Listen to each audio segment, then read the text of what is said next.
Welcome to Walking with Jesus Bible Study. We're going to be in the book of Acts, chapter 5, verse 29. Man. This verse, I love it. Then Peter and the other apostles answered and said, "We ought to obey God rather than man." Let me repeat that. Then Peter and the other apostles answered and said, "We ought to obey God rather than man." Power, the love, the obedience. We admire that when we read these scriptures and we see the prophets and the apostles and disciples, they're sitting there, obeying God's word and just speaking fire. We too will have that opportunity and a chance and to stand up and be strong and firm. But there's going to be many Christians who will not. See, all of us Christians, when we read these questions, I'm going to be like David. I'm going to go out there and face my Goliath. I'm going to be like Daniel in the lion's den. I'm going to have courage and strength and faith. I'm not going to fall down and cry because they're going to throw me in a fiery furnace like Shadrach and Meshach and Abednego, who stood strong and firm. I'm going to be courageous like them. I'm going to be just like the apostles when they faced death. They did it with dignity and honor. Some of us will have that honor and blessing. Some of us would like to believe that will be us, but the scriptures tell us otherwise. That many of us will save our own life and deny God, denounce our faith, won't have the courage to stand on His truth and on who God is.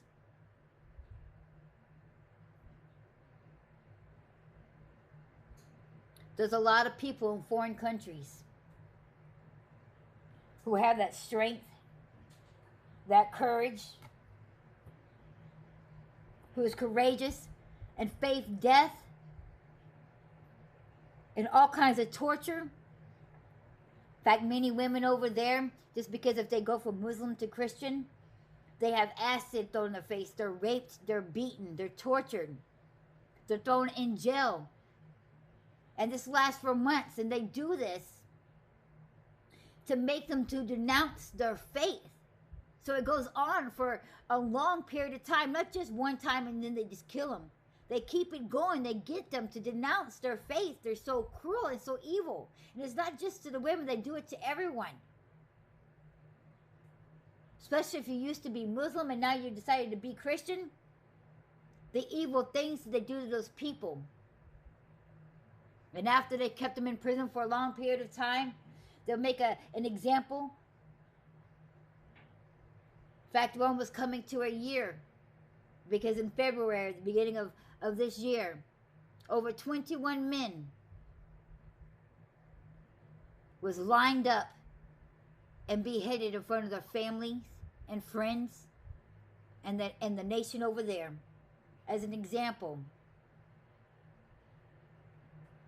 And as Christians, everybody has sports teams that wear the colors. We need to wear orange in support of the people who were murdered. And a lot of people don't know about this, but I can't remember what day it is. But Christians come together and we wear orange in honor of those who have been killed and beheaded and tortured for choosing Christianity, for standing strong in their faith. And it's beautiful.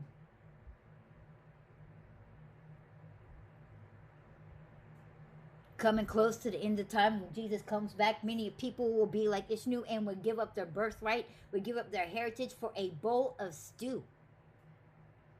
Because it tells you clearly in the scriptures that you won't be able to buy or sell. It'll be impossible to eat bread. And those that are starving will be forced to take the mark of the beast or be killed or starved. And many people would choose to lose their faith to eat some bread when they're going to die anyway. It's going to be sad. It's going to be heartbreaking.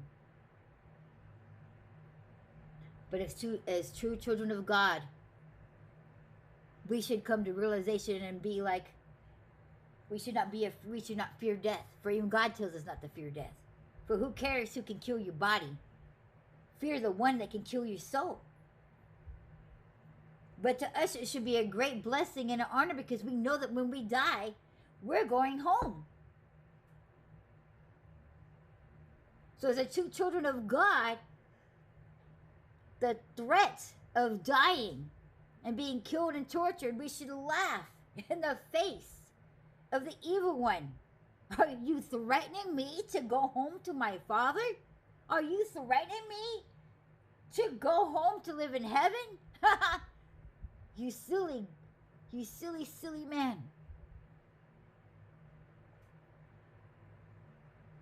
It should be an honor and a great blessing to be called home.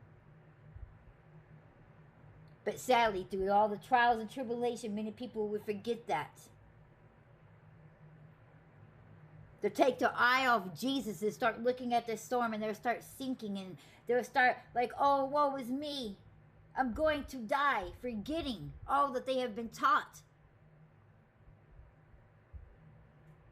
And just like Jesus, when he spoke the parable, those seeds that was thrown on certain ground will fall away because of the cares and the worries of this world.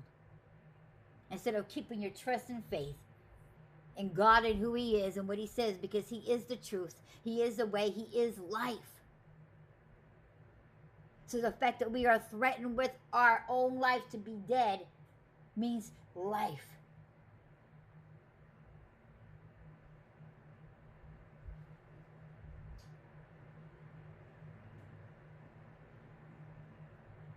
Don't bow down. Don't take the mark of the beast.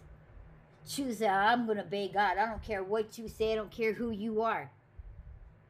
I don't care that you're the president. I don't care that you are this. I don't care that you are that. My God tells me what to do. Not you, sir. Not you over there. Not you, Mr. Satan. But my God. And I'm going to be obedient to him, because he is my Father and I am his child. I obey no man, but I obey God.